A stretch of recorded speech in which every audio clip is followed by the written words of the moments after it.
여러분 요즘 코로나 때문에 전도하기가 매우 힘들어졌다는 얘기를 많이 하죠.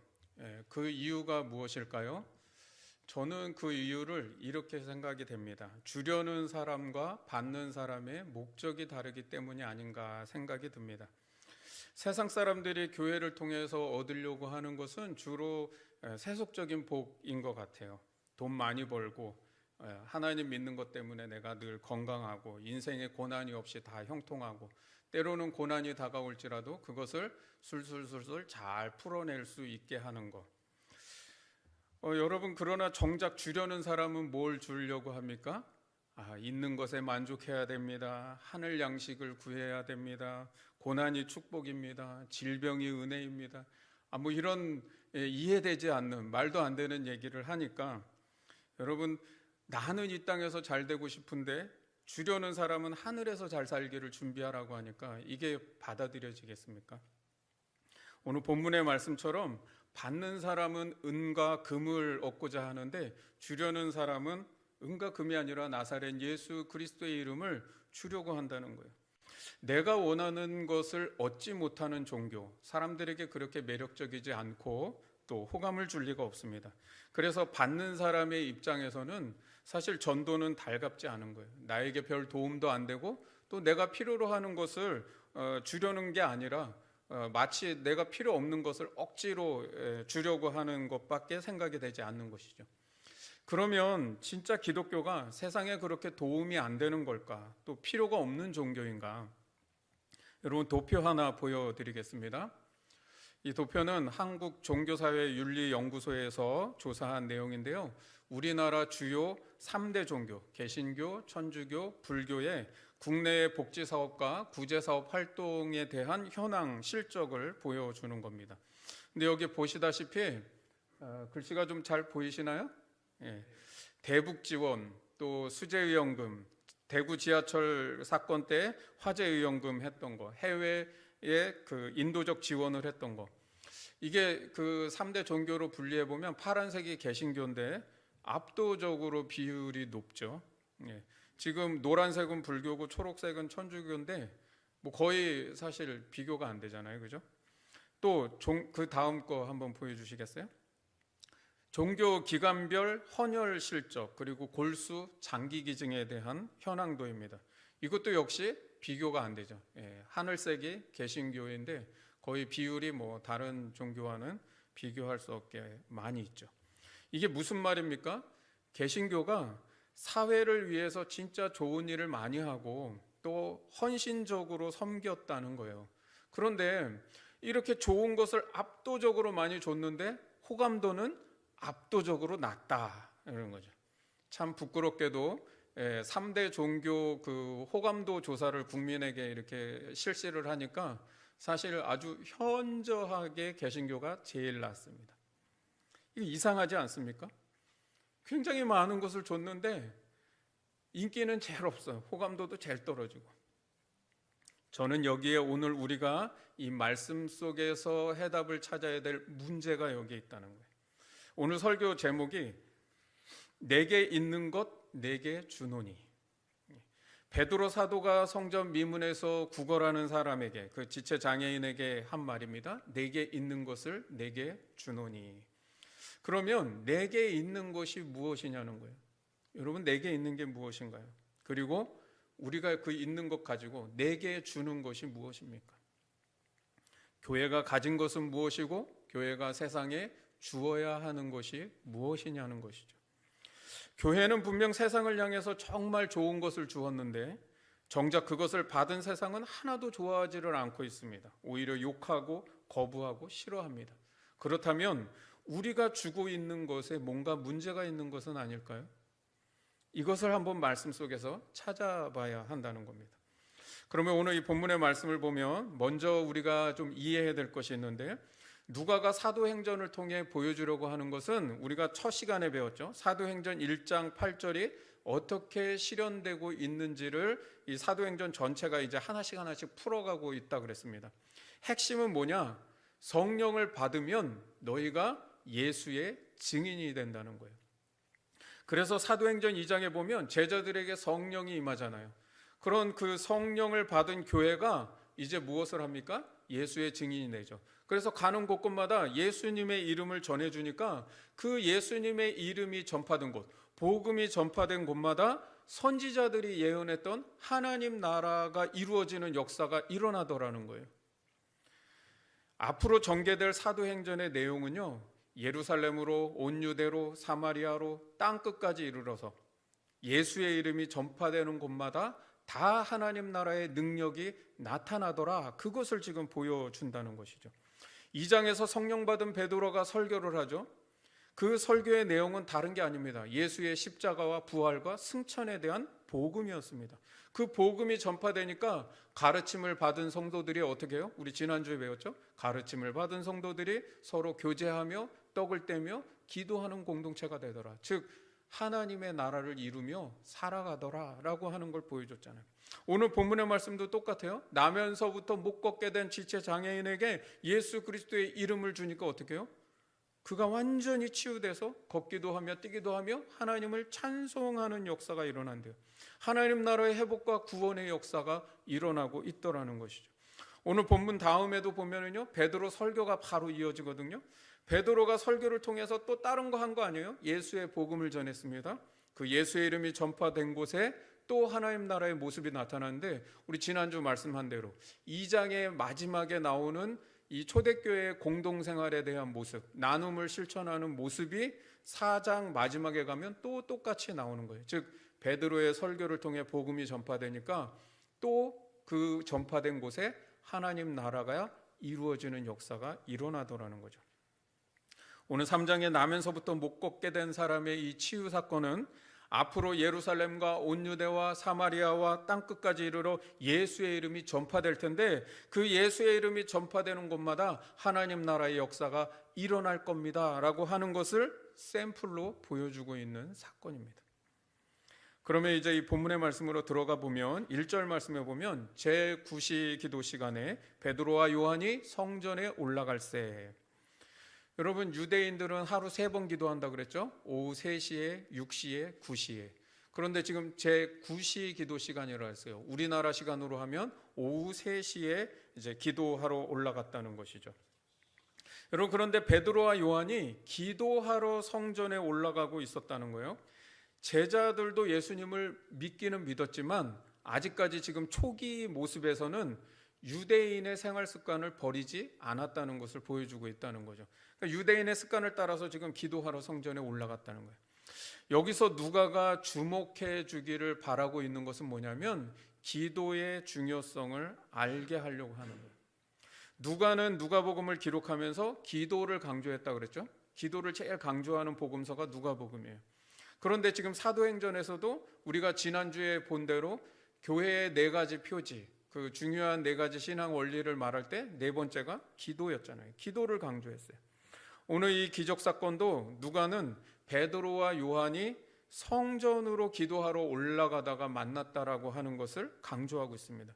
그런데 우리가 유대인이면 이 말씀 한 구절 속에서 뭔가 이상하다는 느낌을 알아챘을 겁니다. 우리가 유대인이 아니어서 별로 느낌이 없는 거죠.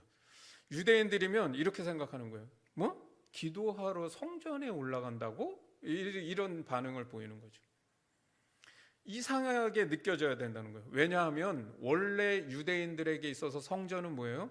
제사를 드리는 곳이고 제물을 바치는 곳입니다. 그러니까 기도하러 올라가는 장소가 아니었어요. 그런데 누가복음에서는요, 세례 요한의 아버지인 사가랴가 성전에서 기도하다가 너가 아들을 낳을 것이라고 예고를 받잖아요. 성전에서 기도한 내용이 나옵니다. 사도행전에서도 지금 베드로와 요한이 성전에 기도하러 올라간대요. 제사 드리러 올라간 거 아니고 제물 바치러 간 거 아니고 기도하러 간대요. 이거는 성전의 기능이 지금 변화가 됐다는 것을 알려주고 있는 것이죠. 누가는 기도하러 성전에 올라간다는 이 표현을 통해서 어떤 새로운 의도를 말하고자 했다는 것이죠. 여러분, 누군가 글을 쓸 때에는요, 어떨까요? 항상 이 글을 읽을 독자를 생각하고 글을 쓰지 그냥 쓰는 글은 없어요. 그러면 이 지금 대부분의 성서학자들이 얘기하기로는 사도행전이 기록되던 시기를 언제로 보냐면 이미 예루살렘 성전이 파괴된 때로 봅니다. 따라서 사도행전을 읽는 독자들은 어떤 사람일까요? 이미 성전이 파괴된 것을 경험한 사람들입니다. 그러면 지금 사도행전을 읽는 독자들에게는 성전 제사에 대해서 관심이 있을까요? 없을까요? 성전이 다 파괴돼서 없는데 무슨 제사에 관심이 있겠어요? 여러분, 그러면 누가는 왜 성전이 사라진 시대에 기도하러 성전에 올라갔다는 내용을 기록하고 있을까요? 하나님은 더 이상 보이는 성전에 갇혀 계신 하나님이 아니다라는 거예요. 성령 강림 사건을 통해서 하나님은 이제 우리 안으로 들어오셨고 우리가 하나님을 모시는 성전이라는 겁니다. 따라서 누가는 기도란 무엇이냐? 누가가 전하는 기도의 정의는 나를 성전 삼아 내주하시는 하나님을 내가 날마다 확인하고 예배하는 행위가 뭐냐? 기도다라는 거예요. 여러분, 그래서 기도를 통해 하나님의 통치와 능력이 내 삶의 현장에 역사되는 거라는 거예요. 기도는 예수님이 가져오신 그 하나님의 나라가 지금도 계속해서 실현되게 하는 능력이라는 겁니다. 이해가 되십니까? 기도가 하나님 나라를 실현하는 중요한 열쇠가 된다는 거예요. 여러분, 그래서 교회는 기도하는 공동체여야 한다는 겁니다. 기도하면 예수 그리스도의 이름의 능력이 우리 삶의 현장에 나타나는 줄 믿습니다. 그럼 하나님의 나라가 내 삶의 현장에 계속되고 있는 것을 기도를 통해 경험할 수 있다는 거예요. 이유가 뭘까요? 기도는 하늘과 땅을 연결하는 것이기 때문이라는 거예요. 하늘의 능력을 땅에 역사하게 만드는 게 기도이고, 땅에 역사된 구원과 회복으로 하늘이 영광을 얻는, 즉 하나님이 영광을 드러내게 하는 것이 기도라는 겁니다. 여러분, 우리가 기도를 누구의 이름으로 합니까? 예수의 이름으로 하잖아요. 여러분, 예수 그리스도의 이름으로 하는 기도기 때문에 기도는 예수 그리스도의 이름이 역사되는 힘을 가졌다는 거예요. 그게 열쇠라는 거예요. 그래서 기도하면 기도하는 일마다, 기도하는 곳마다 죄가 떠나가고 하나님 나라가 임하는 역사가 생기는 겁니다. 그래서 지금 기적이 일어나는 장소를 한번 보십시오. 지금 이 사람의 치유의 기적이 성전 안에서 일어났습니까? 성전 밖에서 일어났습니까? 누가는 지금 이 기적이 성전 안이 아니라 성전 밖에서 일어나고 있다는 것을 보여주는 거예요. 하나님의 능력이 이제 어디서 나타나는 거예요? 성전이 아니라 성령 받은 공동체가 기도할 때 나타나고 또 예수의 이름을 선포할 때 나타난다는 거예요. 그래서 누가는 교회가 기도하는 것이 매우 중요하다는 것을 말씀하려고 하는 거예요. 2절 말씀해 보면 나면서 못 걷게 된 이를 사람들이 메고 오니 이는 성전에 들어가는 사람들에게 구걸하기 위하여 날마다 미문이라는 성전문에 두는 자라. 여러분, 나면서부터 못 걷게 된 사람이라면 평생을 이렇게 고통 가운데 살아온 사람이라는 겁니다. 그런데 사도행전 4장에 가면은 이 사람의 나이가 40여세나 되었더라 이렇게 말씀하거든요.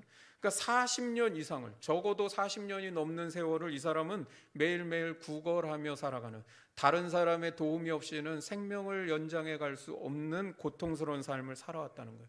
왜 이렇게 되었을까요? 율법이 실천되지 않았기 때문입니다.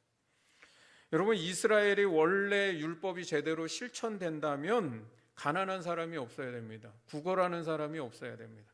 하나님 나라의 모습을 잃어버린 세상이 되었다는 거예요. 이 사람이 40년 넘게 구걸하며 살아올 수밖에 없다는 이유가 뭐예요? 결국은 지금 이 세상에 하나님의 정의와 사랑이 사라진 세상, 죄된 세상이 되었다는 것을 말씀하고 있는 거죠. 이 사람은 나면서부터 장애를 갖고 태어났기 때문에 한 번도 성전에 들어가 보질 못했습니다. 여러분, 이스라엘에게 있어서 성전은 뭐냐면 하나님의 임재의 장소입니다. 그리고 거기가 하나님과 만나는 장소이죠. 그런데 한번 보세요. 한 인간이 태어나서 한 번도 그 임재의 장소, 하나님을 만날 수 있는 그 장소를 들어가 보지 못했다고 한다면 그게 무엇을 말하겠습니까? 바로 이 사람의 모습이 하나님 나라를 잃어버리고 죄로 인해서 철저히 하나님과 단절된 삶을 살아갈 수밖에 없는 인간의 모습을 상징적으로 보여주고 있다는 거예요. 매일 구걸을 하지만 결국은 또 배고픔과 가난 속에서 고통의 삶을 살아갈 수밖에 없는 이 사람의 모습이 인간이 오늘은 만족하고 살았지만 또 내일 결핍과 부족 속에서 허덕이며 살아가는 그 인간의 모습과 똑같다는 걸 보여주는 거죠. 여러분, 돈과 음식이 이 사람의 인생의 문제를 해결해 주지 못하고 구원해 주지 못한다는 겁니다. 인간이 바라고 있는 그 모든 것을 다 채운다 할지라도 인간은 결코 만족하지 못하고 죄와 욕망에 사로잡혀 살아간다는 것이죠. 여러분, 만족하는 인간 보셨습니까? 아니요, 인간은 만족하지 않습니다. 이 사람을 지금 성전 미문에 두었다고 하는데, 성전 미문은요, 말 그대로입니다. 한자어로 아름다울 미자에 문문자에서 아름다운 문이라는 뜻이에요.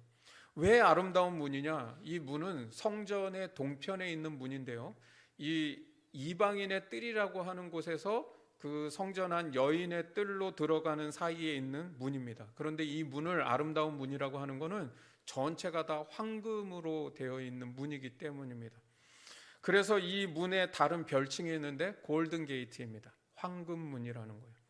그리고 이 문의 그 주변에는 기둥과 벽에다가 화려한 문양을 새겨 넣었기 때문에 굉장히 그 문이 아름다워서 미문이다, 이렇게 이름을 한 거죠. 그런데 아이러니하게도요, 이 병자가 원하고 있던 게 무엇입니까? 은과 금을 원했죠. 그런데 지금 이 사람이 어디에 있습니까? 온통 금으로 다 발라져 있는 그 아름다운 문 앞에 앉아 있으면서도 자신의 인생의 문제를 해결하지 못하고 이렇게 고통의 삶을 살아가고 있다는 거죠. 여러분, 이 세상에 돈이 없습니까? 아니요, 돈은 넘쳐나는데 이 세상에 가난한 사람들이 존재한다는 거죠. 여러분, 이 세상에 정말 먹을 것이 부족해서 아프리카의 많은 어린이들이 굶어 죽어갑니까? 아니요, 이 세상에 먹을 것이 넘쳐나서 음식물 쓰레기를 버리잖아요. 여러분, 그 탈북자가 그런 얘기를 하더라고요. 자기가 한국 와서 이해되지 못하는 단어가 하나 있대요. 음식 쓰레기. 음식물이 어떻게 쓰레기냐요? 있을 수가 없는, 이해되지 않는 말이래요. 넘쳐나고 있는데 세상은 가난과 고통이 여전히 있다는 것이 무엇을 말해주고 있습니까? 은과 금이 아무리 넘쳐나도 인간의 문제를 해결하지 못하고 구원해주지 못한다는 것이죠. 3절 말씀을 볼까요? 베드로와 요한이 성전에 들어가려 함을 보고 이제 이 장애인이 구걸을 합니다. 그런데 4절에 베드로와 요한이 주목하여 이르되 우리를 보라 말하는 거예요. 여러분, 여기 주목하여라고 하는 이 말은 헬라어 원문으로는 열중하여 보다입니다. 그래서 영어 성경으로 봐도 see라는 단어를 쓰지 않고 look at이라는 단어를 씁니다.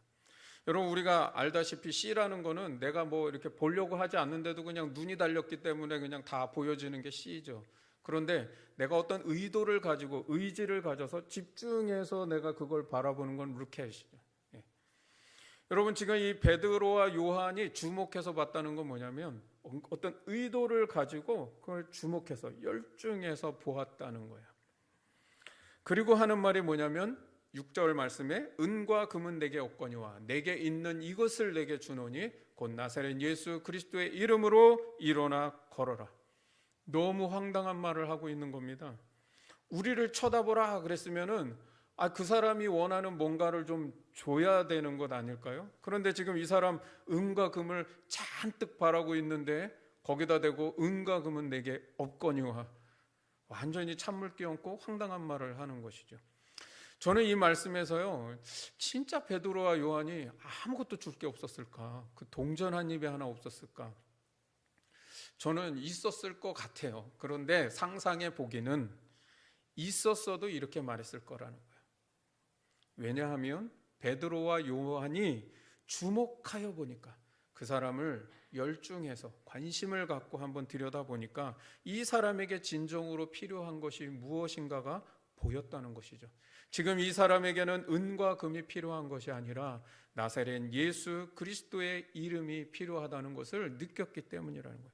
주목해서 보니까 이 사람이 한평생을 얼마나 고통스럽게 살아왔을까 하는 그게 느껴지고 보여졌다는 거예요. 그런 오랜 고통의 세월 속에 살아온 사람에게 내가 동전 하나 던져준들 이 사람이 무엇을 얻을 수 있을까? 결국 내일이면 또 배고픔 속에 구걸하는 인생으로 살아갈 텐데 진정으로 이 사람에게 필요할 것이 무엇인가? 그게 은과 금을 던져주는 것일까? 내가 조금 더 많은 음식을 주고 내가 조금 더 많은 돈을 주는 것이 이 사람을 구원하는 것일까? 베드로의 마음에요, 예수의 마음, 예수의 궁율이 몰려 들어오니까 그의 눈에 그 사람을 주목하여 볼 때 은과 금이 아니라 예수 그리스도의 이름이 필요하다는 것을 깨달은 겁니다. 정말 이 사람을 진정으로 구원하고 이 사람 인생의 문제를 완전히 해결할 수 있는 것이 무엇인가? 그것은 예수 그리스도라는 생각이 들었다는 것이죠. 여러분, 그동안 제가 설교하면서요, 그런 얘기 굉장히 많이 했습니다. 여러분, 우리가 세상의 필요를 채워야 합니다. 그래서 기도할 때마다 이 세상의 필요가 무엇인지를 좀 관심 갖고 둘러보세요. 우리의 VIP, 우리의 이웃, 우리의 이 지역사회에 진정으로 필요한 것이 무엇인지를 발견해야 합니다. 여러분, 제가 그동안 계속 설교하며 드린 말씀이 바로 이거예요. 주목하여 보라는 겁니다. 우리가 이 세상에 하나님 나라가 이루어지기를 소망하는 마음을 가지고 바로 그 마음 품고 그런 의도를 가지고 우리가 이 세상을 바라보고 살으라는 거예요. 내 마음에 예수의 마음을 품고 직장 생활을 하고요, 내 마음에 예수의 궁유를 품고 사람을 관계하면 그들의 진정한 필요가 무엇인지를 깨닫고 보이는 것이 있다는 것이죠. 우리가 매주 소그룹 예배 때 우리 순예배 드리면서 그런 의도를 가지고 늘 공동체에서 기도를 하면 우리 공동체가 정말 이 세상을 향해서 섬겨야 될 일이 무엇인지를 깨닫는 게 있고요, 그리고 우리가 그러한 일들을, 그런 선한 일을 사모하는 마음이 생기게 된다는 거예요. 여러분, 우리가 성령 받은 증거가 무엇입니까? 세상을 그렇게 주목해서 볼 수 있는 예수의 궁율이 우리 안에 있다는 겁니다.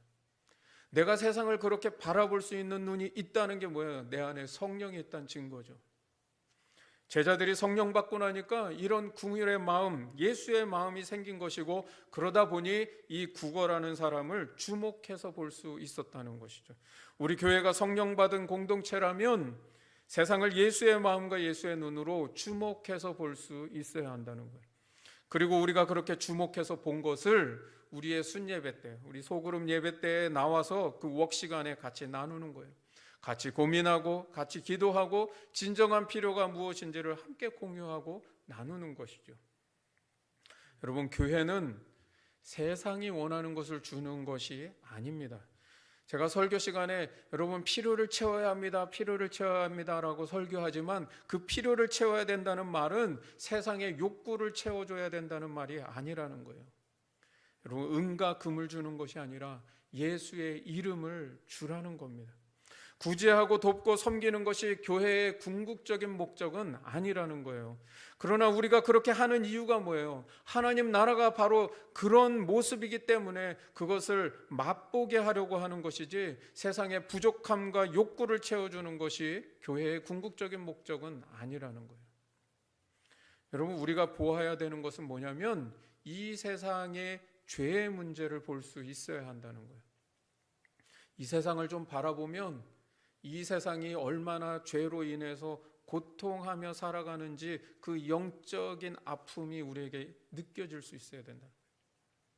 하나님의 사랑과 정의가 실현되지 못하고 하나님의 그 샬롬, 하나님 나라의 샬롬, 그 평화가 사라진 곳이 어디인가를 돌아볼 수 있어야 돼요. 죄로 인해서 고통하는 사람들, 그런 세상을 바라보며 안타까워하고 아파할 줄 아는 예수의 마음, 예수의 궁유를 가지라는 겁니다. 여러분, 예를 들면 노숙인의 문제가 있습니다. 그러면 그분들을 위해서 당장에 필요한 것은 어떤 무료 급식소 같은 게 필요하지 않겠습니까? 그런데 여러분, 무료 급식소가 궁극적인 해결입니까? 아니죠. 왜 노숙인이 생겨나고 있는지에 대해서 고민하고 그것을 위해서 사회 제도가 개혁돼야 되고 의식이 변화되는 것이 있어야 되겠죠. 영아 유기 사건들이 하도 많아서 베이비박스를 만들어 놓습니다. 그러면 베이비박스가 그게 완전한 해결입니까? 아니죠. 생명을 경시하는 죄의 문제가 해결돼야 되는 거겠죠. 여러분, 이런 일들이 필요 없다는 게 아니에요. 이런 일들을 교회가 제일 먼저 나서서 해야 되겠죠. 그런데 우리가 우리의 주변을 주목해서 보고 그들의 필요를 채운다는 것은 단순히 그러한 세상이 원하고 세상에 필요로 하는 욕구를 채워주는 것이 아니라 이 사회적인 문제와 인간의 고통이 어디로부터 오는 것인가, 그 죄의 문제를 보라는 거예요. 그리고 그 죄된 세상을 하나님의 나라로 바꾸기 위해서 교회가 해야 될 게 무엇인가를 우리가 주목해서 봐야 된다는 거예요. 은과 금은 세상도 줄 수 있습니다. 교회는 세상의 필요보다 그 이상의 것을 줄 수 있어야 하는 것이 교회의 사명입니다. 나면서부터 걷지 못하는 사람이 바라는 건 돈이었죠. 그러나 그 돈은 오늘은 그 사람을 구원할지 모르나 바로 내일에 또 구걸을 하는 인생으로 전락하게 만드는 거예요. 그런데 이 사람에게 예수 그리스도의 이름을 주니까 완전한 치유가 임하고 이 사람은 더 이상 구걸하지 않아도 됩니다. 이제는 그 건강한 몸을 가지고 일해서 먹고 살 수도 있고요. 우리가 이 사람이 그 전에는 성전에 한 번도 들어가 보지를 못했습니다. 유대인에게는 구원을 상징하는 그 성전 안에 한 번도 들어가 보지 못했던 사람이 이제는 건강한 몸으로 성전에 들어가게 됐다는 거죠. 이게 완전한 구원 아닙니까? 예수의 이름을 주면 그가 바라던 것보다 훨씬 더 그 이상의 것을 얻게 한다는 것이죠. 어떤 사람이 돈을 그렇게 필요로 합니까? 그러면 여러분, 우리가 그 사람을 바라볼 때 주목해서 바라보면, 그 필요를 주목해서 바라보면 진짜 그 사람에게 돈이 필요한 것인지, 아니면 그 안에 인간의 욕심과 죄로 인해서 만족하지 못하니까 그렇게 돈 하며 살아가는지 보인다는 거예요. 죄의 문제를 해결하지 못하면 평생 그 사람 가지고 또 가져도요, 갈급한 인생으로 살아갈 수밖에 없겠구나. 그 영혼에 대한 불쌍히 여기는 마음이 우리 안에 들어와야 한다는 거죠. 어떤 경우는요, 그 돈을 필요로 하는 그 필요를 주목해서 보면 사실은 돈보다도 이 나의 딱한 사정을 누군가 좀 알아주고 위로해주고 사랑으로 그것을 품어줄 수 있는 그러한 위로와 사랑이 필요하다는 것을 느낄 수도 있고 볼 수도 있다는 거예요. 그래서 우리가 주목해 봐야 한다는 것이고요. 이 세상의 필요를 채우고 섬길 때에 반드시 공동체가 기도하여야 한다는 겁니다. 우리가 나눔을 실천하고 세상을 섬기자는 것은 그곳에 예수의 이름을 주려고 하는 것이지 구제 사업을 하려고 하는 것이 아니기 때문입니다. 여러분, 그것을 통해서 우리가 그래도 그렇게 나누고 섬기는 것을 통해서 한 사람의 의식이 하나님 나라의 세계관으로 바뀔 수 있기를 바라고, 그가 하나님 나라의 가치를 깨달을 수 있기를 바라는 그 마음으로 우리가 하는 것이죠. 그래서 우리가 매주 순에서 우리가 이 세상을 섬기는 일을 놓고 함께 기도하여야 한다는 겁니다. 여러분, 인도네시아의 자카르타에요, 동양 최대 셀 교회가 있습니다. 그래서 우리나라에도 그 목사님이 굉장히 많이 오셔서 강의도 하고 했는데, 아발러브 처치라고 그 교회 1만 명이 넘는 대형 교회입니다. 그런데 인도네시아에는 저도 이제 살아보니까 남자들이 굉장히 무책임합니다. 국민성 자체에. 그래서 혼전 성관계를 통해서 미혼모들이 굉장히 많이 발생하는 거예요. 근데 남자들이 그렇게 이제 임신했다 그러면 다 도망가는 거예요. 그러니까 그 아기를 낳으면 다 그 책임이 누구냐면 다 엄마한테 돌아가는 거예요. 또 남자들이 외도하는 거 많고요. 가정폭력이 굉장히 많고. 그래서 이 교회가 하는 사역이 미혼모 사역들을 하고, 또 가난한 사람들을 도와주는 구제 사역도 하고, 또 이 남자들의 문제를 해결하기 위해서 남성 사역을 합니다. 아버지 학교 같은 그런 남성 사역을 해요. 많은 사람들을 그렇게 구제하고 돕는 사역들을 감당합니다. 그런데 이 교회가 그 사역들을 감당하며 사회를 변화시키고 그 지역 사회들을 건강하게 변화시킬 수 있는 그 힘이 어디서 나오느냐? 바로 그들이 매주 모이는 그 셀 예배 때, 셀 그룹 그 모임을 통해서 그 교회의 사역과 사역자들을 위해 기도한다는 사실입니다. 여러분, 그 셀 그룹은요, 자기가 그 사역을 하든 안 하든 그것을 넘어서 모든 셀 그룹들이 그 사역들을 위해서 함께 기도한다는 거예요. 세상의 근본적인 죄의 문제들이 예수의 이름으로 치유되고 회복되기를 위해서 함께 기도한다는 거예요. 여러분, 그래서 능력이 나타나더라고요. 여러분, 제가 앞에서 노숙인의 문제를 말하고 무료 급식소 얘기를 하니까 뭔가 우리가 막 되게 거창하고 막 큰 일이어갖고 우리가 할 수 있는 일인가 막 이렇게 좀 거리감이 생길지도 모르겠습니다. 그러나 여러분, 제가 항상 말씀드리죠. 주변에 작은 것부터 시작하십시오. 우리가 할 수 있는 범위 안에서 지속적으로 할 수 있는 것을 늘 찾아보십시오. 우리가 관심 갖고 주목해서 보면 그런 일들이 보이기 시작하고 순위 그것을 위해서 함께 기도해야 한다는 겁니다. 우리 순공동체가 함께 기도하면은요, 우리가 할 수 있는 그 세상을 섬기는 일들을 감당할 수 있게 되고요. 그렇게 되면 반드시 거기에 하나님의 나라가 임하고 세상의 죄의 문제들이 해결되는 은혜의 역사가 일어날 줄 믿습니다. 여러분, 교회가 세상에 주어야 할 것은 은과 금이 아니라 내게 있는 것을 내게 주노니 곧 나사렛 예수 그리스도의 이름이라고 지금 말씀하고 있습니다. 교회는 인간의 근본적인 문제, 죄의 문제를 해결하고 구원의 문제를 해결할 예수의 이름을 주어야 한다는 거예요. 그런데 문제는 내게 있는 것을 내게 준다고 했는데 내게 있는 게 뭐냐는 거예요. 내게 있는 게. 우리나라도 이제요, 국민 총소득 3만 불 시대가 되었다고 말합니다. 그래서 최근에는 국민소득 3만 불 이상이 되고 국민의 인구수가 5천만 명이 넘는 그 나라들이 가입하는 3050 클럽이 있습니다. 거기에 세계에 지금 7번째로 우리나라가 가입을 했다고 합니다. 뭐예요? 지금 우리나라도 이제 경제대국, 경제성진국이 된 거예요. 그런데 많은 학자들이 우려하는 목소리가 있습니다. 경제적으로는 선진국 대열에 들어갔는데 과연 국민의 삶의 질은 그만큼 좋아졌는가? 국민의 의식은 선진 의식으로 바뀌었는가에 대한 의구심을 갖는다는 거예요. 많은 전문가들이 우리나라가 그런 점에서 아직 한참 멀었다라고 그렇게 평가하고 있습니다. 이 말은 경제적으로는 선진국이 되었는지는 모르지만 우리나라가 아직은 하나님 나라에 한참 멀다라는 것이죠. 여러분, 오늘 성경의 말씀대로 한다면 우리나라가 은과 금은 많아졌는데 예수의 이름이 없다라는 것이죠. 은과 금으로 해결될 수 없습니다. 인간의 모든 문제와 유일한 해답은 오직 예수 그리스도인 줄 믿습니다. 여러분, 오늘날 교회가 은과 금은 없어도 예수 그리스도의 이름을 줄 수 있는 교회인가?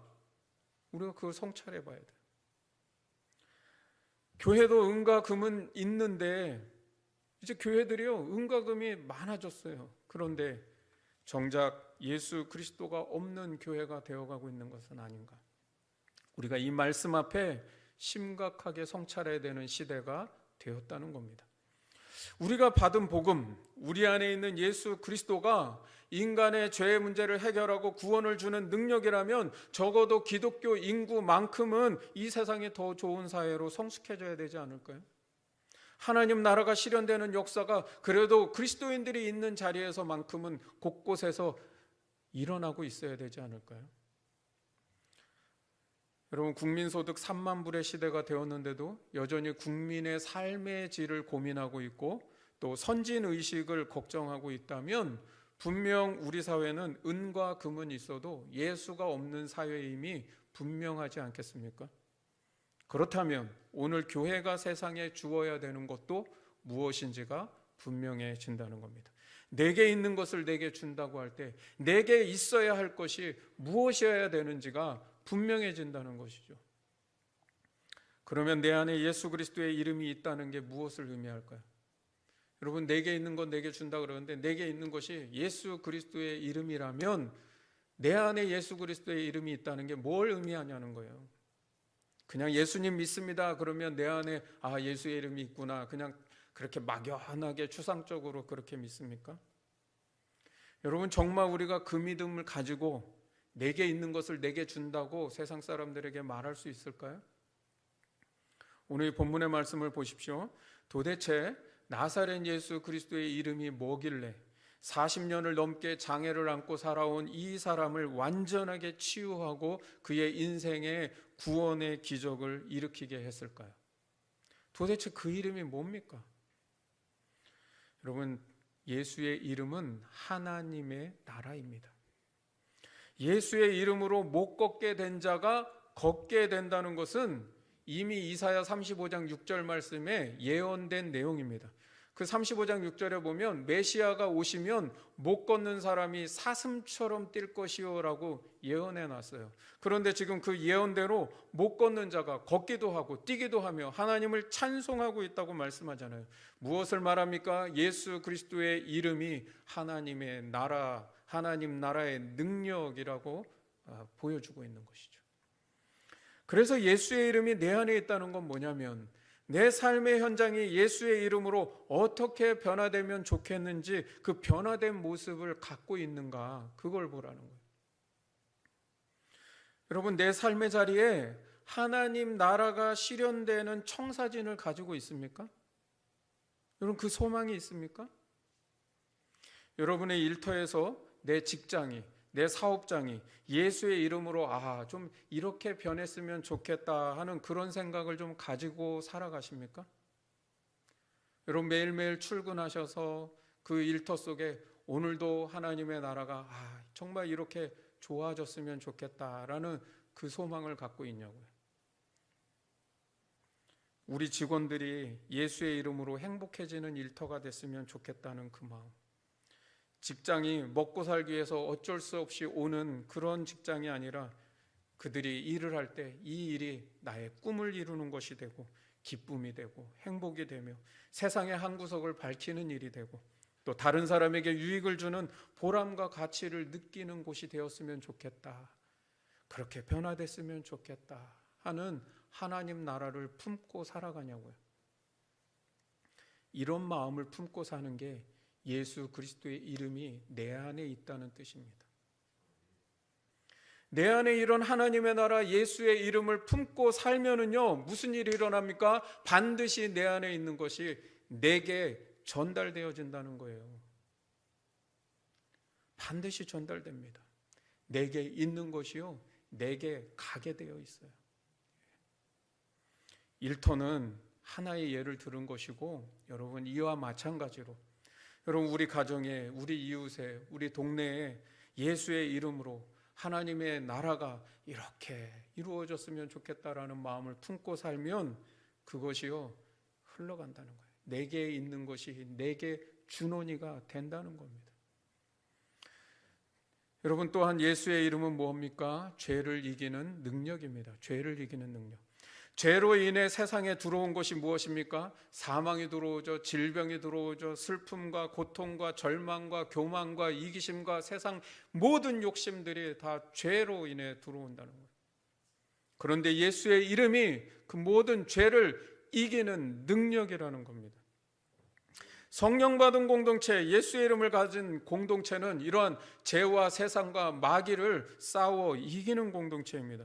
우리가 예수님을 믿는다는 것은 무엇입니까? 이 죄로부터 해방되고 구원을 받았다고 하는 것 아닙니까? 전에는 내가 욕심 때문에 늘 만족함이 없는 거예요.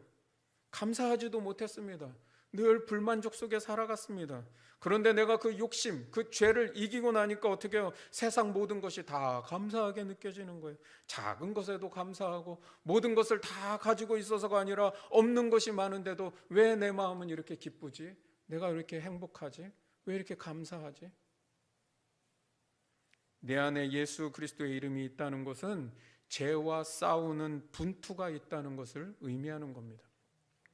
여러분, 생활 속에서 수없이 부딪히는 죄의 문제들이 있습니다. 그런데 우리가 그 유혹의 문제들을 예수의 이름으로 대적하며 싸우라는 겁니다.